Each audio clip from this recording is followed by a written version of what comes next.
Hello viewers, இனி நம்ம பார்க்க போறது Attack on Titans episode 29 part 2.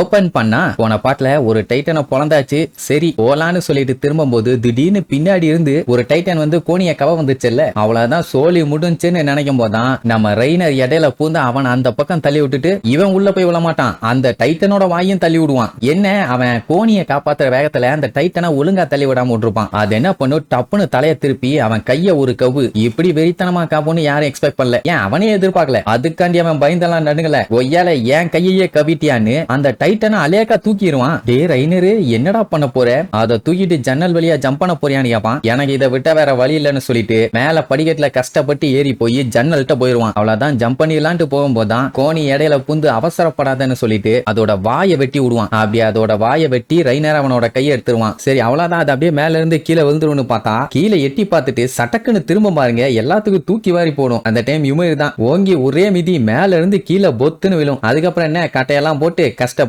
அந்த ரூட்டை அடைப்பாங்க. ஒரு டைம் இவங்களுக்கு ஏதோ லக்கு தப்பிச்சிட்டாங்க, எல்லா டைமும் அதே லக்குல எஸ்கேப் ஆக முடியுமா, அதனால என்னென்னலாம் பண்ண முடியுமோ அதை பண்ணுவாங்கன்னு வைங்க. ரைனருக்கு கையில அடிபட்டு இருக்குல்ல, பிரிஸ்டா தான் சரக்கு பாட்டெல்லாம் ஊத்தி துணியெல்லாம் கிழிச்சு கட்டி விடுவா. வயலுக்கு வேற எந்த பெரிய பஞ்சாயத்தும் இல்லைன்னு வைங்க. இதுல என்ன ஒரு நல்ல விஷயம்னா டைட்டனுங்க வந்து நார்மலா கடிச்சு திங்கும், இதோட பிரச்சனை முடிஞ்சது. அதுங்க கவிச்சுன்னா வைரஸ் துப்புச்சுன்னா ஆசிட்னு ஏதாச்சும் புதுசா சொல்லியிருந்தாங்கன்னா சோழி முடிஞ்சிருக்கும். அந்த டைம் யுமீர் பாத்தீங்கன்னா கிறிஸ்டா கிட்ட நானுமே என் கையில லைட்டா கீறிக்கிட்டேன், ஏதாச்சும் பண்ண முடியுமான்னு கேப்பா. போனி பார்த்துட்டேன் எச்ச துப்பி 2 தடவு சரியா போயிரும்பா. அதுக்கப்புறம் ரெய்னர்ட்ட ரொம்ப தேங்க்ஸ், நீ தான் நான் ஆபத்துல இருந்தா எப்பவுமே வந்து காப்பாத்துற, உன்ன மாதிரி தான் ஆனியும் என் உசுருக்கு ஒண்ணுன்னா குறுக்க விழுந்து நீ காப்பாத்துவா, நீங்க பண்ற மாதிரி நானும் எப்பமாச்சும் உங்களுக்கு ஹெல்ப் பண்ணுங்கிற மாதிரி சொல்லுவான். அவன் என்ன நினைச்சிட்டு பண்ணிருப்பான்னா சின்ன வயசுல இருக்கும் போது இவன் அப்படித்தான் ஒருத்தன் காப்பாத்தி அவனோட உயிரையே விட்டான். சோ அந்த மாதிரி தான் இவன் மத்தவங்க உயிரை காப்பாத்துறான். பட் ஆனா அதெல்லாம் சொல்ல மாட்டான், நான் ஒரு சோல்ஜர், என்னோட கடமையை தான் செஞ்சேன்பான். போனி இருந்துட்டு என்னால எல்லாம் இந்த அளவுக்கு பண்ண முடியுமான்னு தெரியலன்னு கிட்ட ரெய்னர் எப்பவுமே இப்படி தானான்னு கேட்பான். அவன் இருந்துட்டு இல்ல அவன் எப்பவுமே இப்படி இருக்க மாட்டான், அவன் ஒரு வாரியர், ஆனா இப்பதான் அப்படி மாறிட்டான்.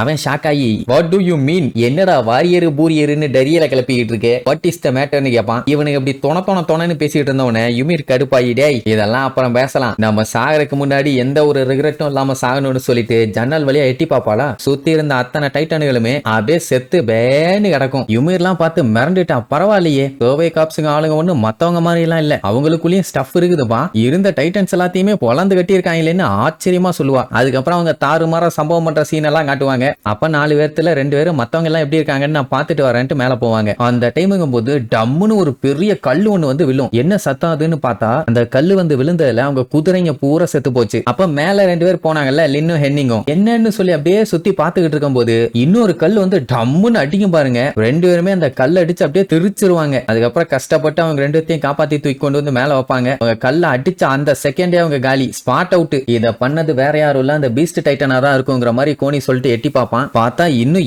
ஏகப்பட்ட டைட்டன்ஸுங்க இதுக்கு முன்னாடி இருந்ததை விட நிறைய வர ஆரம்பிச்சிருங்க. அப்படின்னா அதுங்க கரெக்டா எய்ம் வச்சு வீசி இருக்குது பாருங்க. இத பார்த்த உடனே நடபாக்க தெரிஞ்சு போச்சு, அதுங்களுக்கு இவங்களோட ஸ்ட்ராட்டஜி என்னன்னு தெரிஞ்சிருக்குது. அதை கரெக்டா ஃபாலோ பண்ணி ஆளுகளை அனுப்பி இருக்குது. அப்படின்னா இவ்வளவு நேரம் இவங்களை வச்சு அதுங்க விளையாண்டுட்டு இருக்குதுங்க. அப்பதான் அந்த பீஸ்ட் டைட்டனை காட்டுவாங்க. அந்த கேசல பார்த்து காட்டுத்தனமா கத்தும். இது கத்துன உடனே அங்க இருக்க டைட்டன்ஸுங்க எல்லாம் பாத்தீங்கன்னா கண்ணா பின்னான்னு அந்த கேசல போட்டு அட்டாக் பண்ண ஆரம்பிச்சிருச்சுங்க. அந்த டைட்டன் பாத்தீங்கன்னா அந்த பக்கமா ஏறிச்சுல, ஏறி இப்ப இந்த பக்கமா உள்ளுக்குள்ள இறங்க ஆரம்பிச்சிருச்சு. சின்ன டைட்டனையே நம்மளுக்கு சமாளிக்கிறதுக்குள்ள அந்த பாடுபட்டாங்க. அதுவும் மூலகட்ட டைட்டன்ஸ்னா பரவாயில்ல, இது நல்ல பிரில்லியண்டா புத்திசாலித்தனமா இருக்குது. என்ன பண்ண போறாங்களோ தெரியல. சரி இப்ப என்னன்னா டைட்டன்ஸுங்க வந்தது ஓகே, அதுங்களை அட்டாக் பண்ற அளவுக்கு இவங்க கிட்ட ஆயுதம் இருந்தா பரவாயில்ல. கேஸும் தீர்ந்து போச்சு, கத்தியும் முன்னையாயிருச்சு. அதுவும் 2 பேர் தான் சண்டை போட்டுட்டு இருக்காங்க. அவங்களால சண்டை போட முடியாது. தப்பிச்சு போற குதிரையும் காலி. ஒரு டைட்டன் இடிச்சதுல பெரிய டவரே இடிஞ்சு விழுந்துருச்சு. அதுலயே தெரிஞ்சு போச்சு இவங்க டவர்லயே ரொம்ப நேரத்துக்கு இருக்க முடியாதுன்னு. இங்க நனபா கிட்ட கேஸ் கம்மியா இருக்கு, ஆனா மொன்னையான 2 கத்தி வச்சிருக்கா. கெல்கர் கிட்ட கேஸும் இல்ல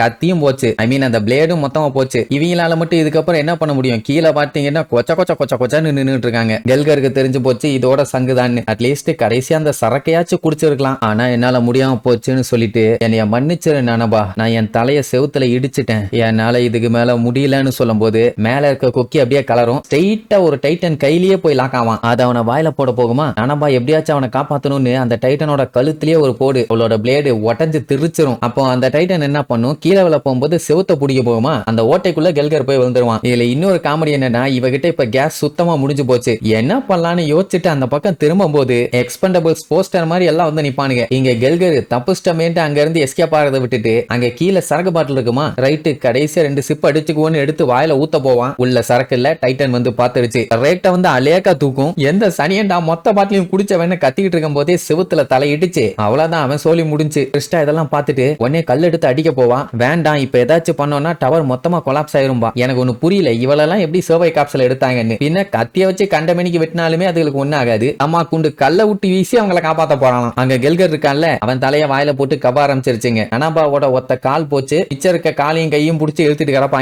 அப்பா என்னைய மன்னிச்சிருங்க மன்னிச்சிருங்கன்னு அவன் கத்திக்கிட்டு இருக்கும் போதே தூக்கி வாயில போட்டு லபக்குன்னு ஒரு கவு. அவ்வளவுதான். இப்போ சர்வை காப்ஸ்ல சண்டை போட இருந்த எல்லாருமே செத்து போயிட்டாங்க. இனி பேலன்ஸ் இருக்கிறது நம்மளுங்க மட்டும்தான். அவங்க கிட்ட எந்த ஒரு கியர்ஸுமே இல்ல. சொல்ல போனா குதிரை கூட இப்ப இல்ல. கோனி கதர்வான், இந்த டவர் கொலாப்ஸ் ஆகிற வரைக்கும் நம்ம வெயிட் பண்ண மட்டும் தான் செய்யணுமா, நம்மளால எதுவும் பண்ண முடியாதான்னு. எதுவும் பண்ணாம இப்படி சாகிறது அவனுக்கு சுத்தமா பிடிக்கல. அவனும் சண்டை போடணும்னு ஆசைப்படுறான். கிறிஸ்டாவும் அதான் சொல்லுவா, வெப்பன்ஸ் மட்டும் இருந்தா போதும், இறங்கி ஒரு 4 டைட்டனையாவது சம்பவம் பண்ணிட்டு அதுக்கப்புறம் செத்தா கூட நிம்மதியா இருக்கும். ஆனா வேடிக்கை பார்த்து சாக வேண்டி இருக்குதுன்னு ஃபீல் பண்ணுவாளா. யுமிர் பார்த்துட்டு, என்ன நீ இப்படி பேசிட்டு இருக்க, அவங்க டெத்தா அட்வான்டேஜா எடுத்துக்கிட்டு நீயும் சண்டை போட்டு சாகுறன்னு சொல்லாத. நீ சாவுறன்னு சொல்லி நம்மளோட சுப்பீரியர்ஸ் என்ன உள்ள விழுந்து சாகவா செய்வானுங்க. என்னமா சொல்ல வரன்னு கேட்டா, நீ ஒண்ணு கோனி மாதிரியோ இல்ல மத்த சுப்பீரியர்ஸ் மாதிரி எல்லாம் கிடையாது. நீ எப்ப பார்த்தாலும் எப்படி எந்த இடத்துல சாகலாம் அப்படிங்கறத யோசிக்கிற. அந்த மாதிரி தப்பு பண்ணாதன்னு சொல்லிட்டு கோனி கிட்ட அவன் வச்சிருந்த கத்தியை கேப்பா. ஏமா என்ன பண்ண போறேன்னு கேட்டா, குடுடா நான் பாத்துக்கிறேன்பா. சரின்னு கொடுத்த உடனே அதை வாங்கிட்டு குட் பாய் அப்படின்னு மண்டே 4 தட்டு தட்டுவாளா. அவனுக்கு கடுப்பாயிரும். லூசு, ஏதாச்சும் லூசு மாதிரி பண்ண போறியான்னு கேட்டா,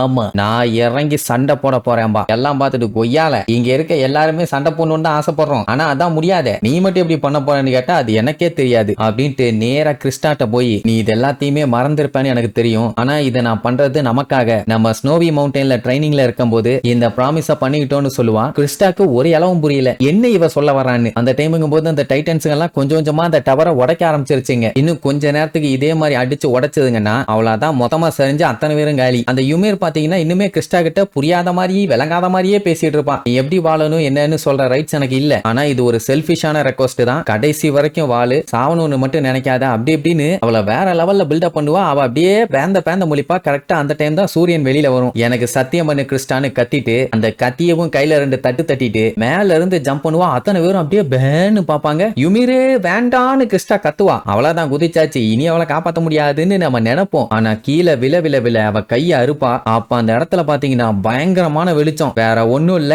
யுமிருமே ஒரு டைட்டன் தான். அப்படியே காட்டுத்தனமா கத்திக்கிட்டு டைட்டனா மாறுவா. ஒக்காமக்கா இனிதான் செம சீனே இருக்குது. இனி இதுக்கப்புறம் அந்த டைட்டன்ஸ் எல்லாத்தையும் அவ பந்தானாளா இல்ல அவளையே மத்த டைட்டன்ஸ் எல்லாம் ரவுண்டு கட்டி காலி பண்ணி வச்சுங்களான்னு அடுத்தடுத்த எபிசோட்ல பார்க்கலாம். டாடா.